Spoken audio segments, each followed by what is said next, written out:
El Banco Central informó que la actividad económica creció un 9% en enero. La cifra es menor a lo proyectado por expertos, quienes esperaban caer, o por lo menos que se repitan los dos dígitos dentro de los próximos meses. Para hablar del tema y de la segunda reunión bilateral de Hacienda, nos acompaña precisamente el actual ministro de la cartera, Rodrigo Cerda. Ministro, bienvenido a Canal 24 Horas. ¿Cómo le va? Hola Andrés, bien, muy bien, muchas gracias. Ministro, ¿cómo evalúa las cifras conocidas hoy día? Claro, uno dice crecer 9%, hablar de que es un proceso de desaceleración entre comillas. Claro, veníamos de 9 meses consecutivos de dos dígitos. ¿Cómo analiza usted esa señal de que la economía va a empezar a normalizarse ya este 2022? Sí, entonces mire, efectivamente, lo primero es que es un 9%, es menor a lo que estábamos esperando, pero una cifra que evidentemente es históricamente alta. Y desde ese punto de vista, claro, todavía estamos en un proceso de crecimiento alto y que naturalmente tiene que irse desacelerando.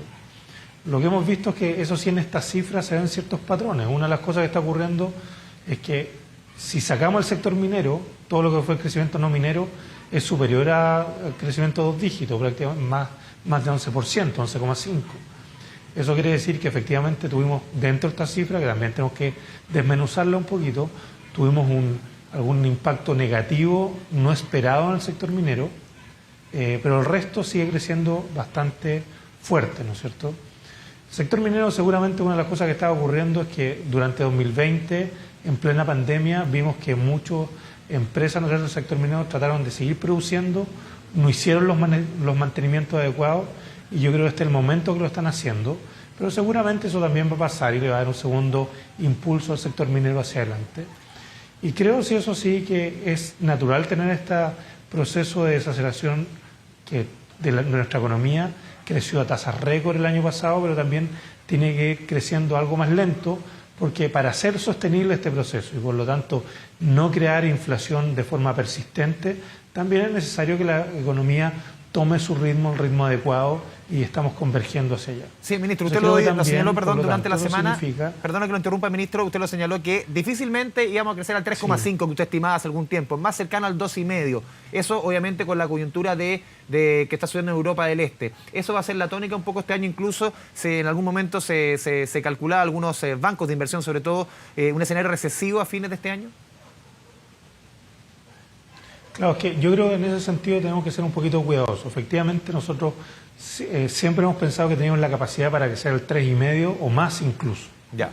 ¿Y por qué? Porque claro, cuando uno tomaba los últimos datos de IMASEC y simplemente los mantenía sin que hubiera crecimiento hacia adelante, por un hecho prácticamente estadístico, ya daba un 4%. Entonces, desde ese punto de vista, crecer un 2,5 efectivamente es un retroceso en los niveles de IMASEC. Y esos retrocesos, la verdad, ojalá que pudiéramos evitarlo. Porque efectivamente en la medida que retroceda el IMASEC en términos desestacionalizados, seguramente va a crear menos oportunidades de empleo, menos oportunidades de inversión. Entonces, por eso nosotros lo que de alguna forma decíamos lo mismo. Todavía nosotros creemos lo siguiente. Mire, si usted toma el ritmo de crecimiento promedio de la economía entre 2011 y 2019, en lo que queda del año, seguramente nosotros deberíamos estar creciendo cerca de un 4. Ya. De hecho, más, si tomamos un número algo más lento, algo parecido a lo que fue el crecimiento durante el 2020. 2020 no fue un año bueno, pero en promedio, si miramos el crecimiento promedio de esa economía, igual de todas formas nosotros deberíamos tener algo de crecimiento superior al 2,5 este año, acercarnos más al 3, al 3,5. Pero efectivamente tenemos el riesgo de lo que está ocurriendo con Rusia y con Ucrania, que por supuesto que nos puede afectar. ¿Cuánto nos puede afectar, ministro? Lo que se preguntan muchas personas en su casa, ¿por dónde nos puede afectar esto? Claro, crece menos la economía, eso afecta el empleo en muchos aspectos, pero sobre todo un tema que ha sido y que golpeó mucho el año pasado es el costo de la vida. En insumos tan importantes para nuestra economía como el petróleo, por ejemplo, ¿cuánto cree usted que podrían seguir subiendo las bencinas? Ahí también está entre medio la discusión por el MEPCO, que está ayudando harto también. El precio del trigo, el precio del gas natural, puros elementos que están muy presentes en los hogares chilenos. ¿Cuánto puede afectar en esos productos, por ejemplo? ¿Cuánto puede costar al bolsillo de los chilenos? Claro, efectivamente, Andrés, porque cuando uno piensa en esta economía y la verdad lo que nosotros comerciamos con esta economía, la verdad no tenemos un comercio tan grande con Rusia y con Ucrania, es bastante pequeño el comercio. También nuestra exposición, por ejemplo, si pensamos en los fondos de pensiones, tiene una exposición pequeña. Entonces, claro, cuando uno lo piensa así, uno diría, mira, tal vez no nos afecta mucho. No, pero nos afecta. ¿Y por qué nos afecta? Porque ellos son productores de estos bienes que tú hablabas, sobre todo petróleo, gas natural y trigo, y eso finalmente va a terminar subiendo los precios de esos bienes y nos va a afectar. Y yendo directamente al tema, sobre todo la gasolina, de hecho hay que darse cuenta que si no ocurriera nada en Rusia y en Ucrania, o sea, si no existiera esta guerra, de todas formas lo que deberíamos nosotros observar es que las gasolinas aumenten en las próximas semanas, no de un golpe y porrazo, pero sí durante un tiempo, prácticamente 150 pesos. ¿Y por qué? Porque hoy día el MEPCO está entregando un subsidio de 150 pesos que va desapareciendo paulatinamente a 6 pesitos por semana. Entonces nosotros deberíamos pensar que queda un horizonte de 20 a 25 semanas de alza solamente por este hecho de que el MEPCO hoy día ya está funcionando. Y si a eso le ponemos encima lo que puede ocurrir con la guerra de Ucrania, claro que se nos puede complicar más. En algún momento nosotros hablamos, incluso podrían ser 250 pesos. La verdad que eso va a depender finalmente de cuánto aumenta el precio del petróleo en los días venideros y también qué pasa con el tipo de cambio. Por el momento el tipo de cambio en Chile ha estado relativamente con mucha volatilidad, pero se mantiene cerca de los 800 pesos, pero el precio del petróleo ya hemos empezado a ver aumento del precio del petróleo, por lo tanto podríamos esperar aumentos en la gasolina superiores a 150 pesos. Sí, usted lo explicaba, ministro, 150 pesos obviamente que de acuerdo a cómo funciona el mercado no pueden subir más de 6 pesos por semana y por eso usted habla de 25 semanas consecutivas que van a estar subiendo 6 pesos, para explicarle un poco a la gente que está en la casa.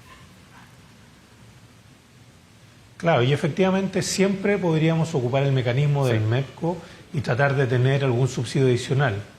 Pero claro, la verdad yo creo que por este momento tenemos que finalmente esperar a ver un poco cuáles realmente son las magnitudes y las implicancias que tiene la guerra, sobre todo en tema de benzina, y por lo tanto creo que necesitamos un poquito más de información antes de que ocurra eso.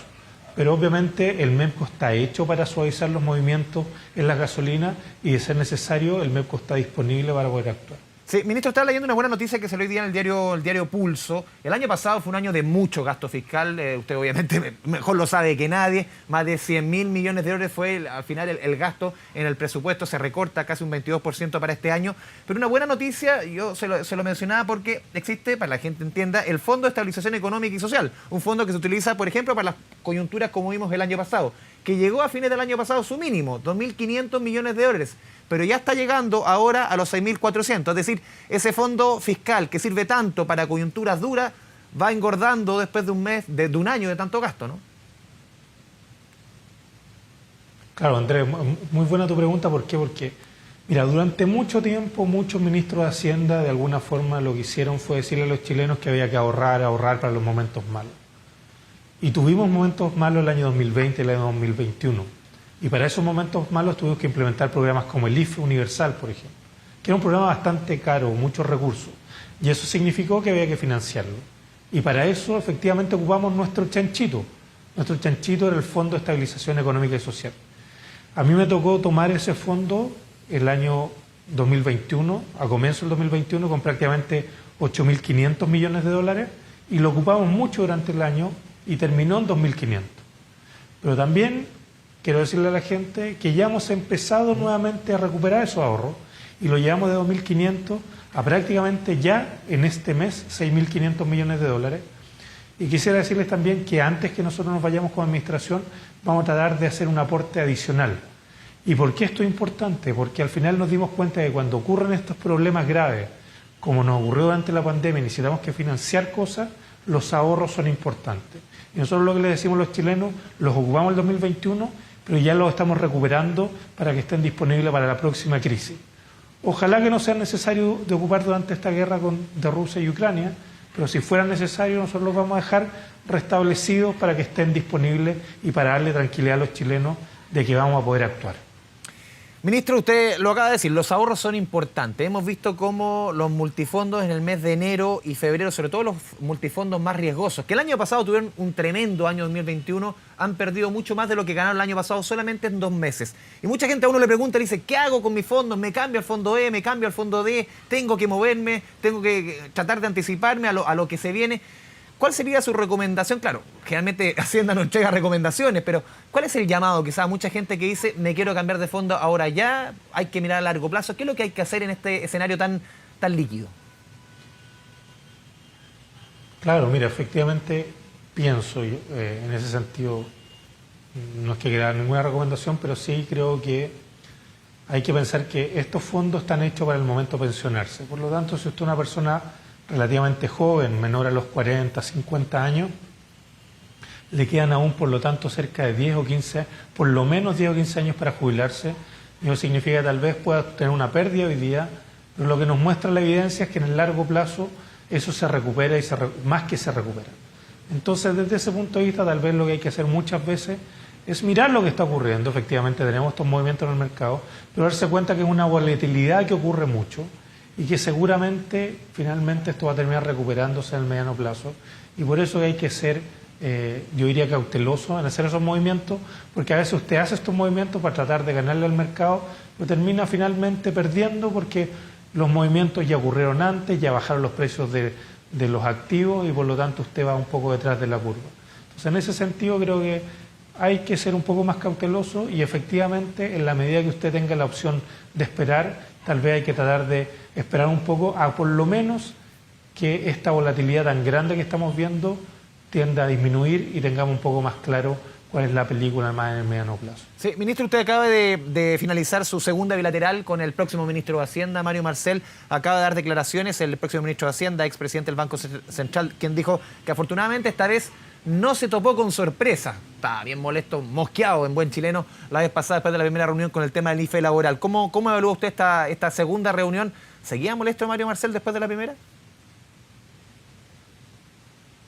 No, mire, yo no evalúo estado de ánimo de nadie, ¿no es cierto? Yo al final lo único que quisiera decir es que nosotros como gobierno estamos tratando de entregar el mejor país posible y hacer también el mejor traspaso de mando posible. Y para eso nosotros hemos entregado, creo que mucha información y hemos tratado de ser lo más transparentes posible y estamos tratando de ayudar a que las próximas autoridades puedan llegar aquí y hagan, desde el primer minuto, puedan tener toda la información para tomar las decisiones que ellos determinen.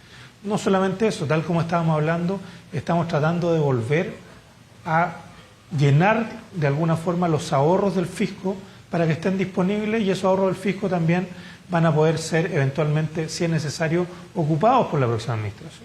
Entonces, en ese sentido estamos tratando de dejar todo lo más ordenado posible porque la verdad que realmente queremos que le vaya bien a la próxima administración y queremos que eso ocurra porque hemos tenido un par de años muy duros acá en Chile y creo que también tenemos que empezar a dejarlos atrás. Y desde ese punto de vista, ojalá este año sea un año en que no tengamos el crecimiento como estábamos hablando de 2,5, sino que estamos más cerca de 3,5 y 4. Y para eso también tenemos que hacer bien las cosas, tenemos que tener una buena discusión de política pública, ojalá no tan polarizada como hemos tenido las discusiones, porque toda esa polarización lleva a que las inversiones se pospongan, a que la gente no invierta y desde ese punto de vista termina afectando a los chilenos. Sí, muchos analistas, uno revisa prensa económica, sobre todo, ministro, respecto a la incertidumbre a nivel mundial, a nivel nacional, y muchos dibujan el escenario la preocupación respecto a lo que va a suceder en Chile, más allá del escenario internacional, también del nuevo gobierno que asumir. Mucha preocupación está ceñida en el trabajo que puede hacer la Convención Constitucional, y cuánto puede repercutir eso en el ánimo, en el ritmo de la economía. ¿Cómo lo ve usted? Sí, mire, yo incluso aprovecho de volver a tocar el tema del IMASEC que vimos hoy día, ¿no es cierto?, que tuvo una caída en términos desestacionalizados. Bueno, fíjese también, esto coincide con que en esos meses, ¿no es cierto?, del IMASEC que se conocimos hoy día, fueron meses también que tuvimos alta incertidumbre económica. Y esa alta incertidumbre económica seguramente estuvo marcada en ese momento por el tema eleccionario. También fueron momentos en que nos agarró el Ómicron, ¿no es cierto?, y tuvimos más contagios. Todas esas cosas nos afectan, pero lo que nos muestra claramente esto es que efectivamente la incertidumbre nos afecta en el sentido que termina posponiendo inversiones y lamentablemente si se posponen inversiones, efectivamente también termina afectando el número de plazas de trabajo que tenemos disponibles cuando todavía nos falta recuperar algo de los empleos que perdimos en la pandemia. Entonces, desde ese punto de vista, creo que hoy día lo que nosotros tenemos que tratar de hacer es todos juntos impulsar este carro de gobierno, oposición y todos los chilenos para volver a hacer crecer la economía y ojalá también, ¿no es cierto?, en ese sentido la Convención ayude y la Convención discuta como también poder crecer en el mediano plazo, porque la verdad el crecimiento al final del día es el que crea puestos de trabajo, tal como estamos hablando, pero también es el que nos da la recaudación fiscal que nos permite financiar pensiones, salud y educación. Creo que son cosas demasiado importantes que nos jugamos y que todos en el país en ese sentido tenemos que echarlo para adelante. Sí, ¿usted cómo analiza también el tono que se ha llevado la discusión, sobre todo en materias económicas? Ha estado mucho en la conversación el tema de los derechos de propiedad, discusiones respecto al tema de la propiedad minera, recursos naturales. ¿Cómo ve usted por lo menos lo que se está discutiendo hasta ahora, que ha sido materia de harta polémica en la discusión? Claro, tenemos que ver el texto final, obviamente, eso es lo que corresponde, pero uno lo que esperaría, eso sí, que tuvieran una mejor discusión y una mayor discusión, ojalá escuchar a muchos actores para poder tomar buenas decisiones. Yo espero, ¿no es cierto?, que tengamos una muy buena constitución, espero que así venga el proyecto, porque eso nos va a dar efectivamente reglas claras hacia adelante para los próximos 30 años. Y por eso, dado que estamos pensando en reglas para los próximos 30 años, tenemos que pensar también en reglas, ¿no es cierto?, que nos permitan seguir creciendo. Al final del día, si no crecemos, los más perjudicados van a ser los más vulnerables, que hoy día no tienen empleo, aquellos que están buscando aumento de salario, a quienes no les van a subir los salarios, y también todos los que de alguna forma están esperando mayores beneficios sociales que se financien con crecimiento económico. Y por eso que uno esperaría también que en el corazón de la discusión estuviera el crecimiento económico. ¿Usted ve que no está ese crecimiento económico en el corazón de la discusión? Bueno, no, claramente no está hace tiempo, y por eso que también lo que hemos visto es que, no lo digo solamente hoy día en la discusión que tenemos hoy día, sino que yo creo que ya muchos años que no tenemos en el corazón de la discusión el crecimiento económico, por eso que ya llevamos varios gobiernos donde se ha resentido el crecimiento. O sea, es cosa de mirar no solamente lo que ha ocurrido durante la pandemia, pero antes también ya teníamos durante varios años crecimientos bajos, y por lo tanto eso lo único que redunda es que las posibilidades que tienen los chilenos, bueno, no han sido tal vez tantas como teníamos en el pasado. Y necesitamos que existan esas oportunidades. Necesitamos esas oportunidades porque eso nos va a permitir recaudar más, nos va a permitir financiar, por ejemplo, gratuidad universitaria, nos va a permitir financiar mucho mejor salud, nos va a permitir financiar viviendas para eliminar los déficits habitacionales. Hay muchas cosas que tenemos que hacer, hacerlas rápido, y bueno, pero para eso necesitamos los recursos que le dan sostenibilidad. Y el crecimiento económico, el que al final del día nos va a dar esos recursos. Por último, ministro, le quiero preguntar por las cifras. Si usted lo mencionó, el tema del empleo, las cifras que conocimos ayer del INE, cifras bastante flojas si lo comparamos con los meses que venían. Por primera vez la cifra de desempleo sube después de casi un año. Muchos han sostenido incluso que las herramientas que se están utilizando, que fueron muy útiles, por ejemplo, como el IFE laboral, ya se están agotando y es momento de pensar en nuevas estrategias. ¿Cómo ve usted el ritmo del crecimiento laboral, que es tan sensible, que definitivamente uno siente como que por lo menos los números se estancó?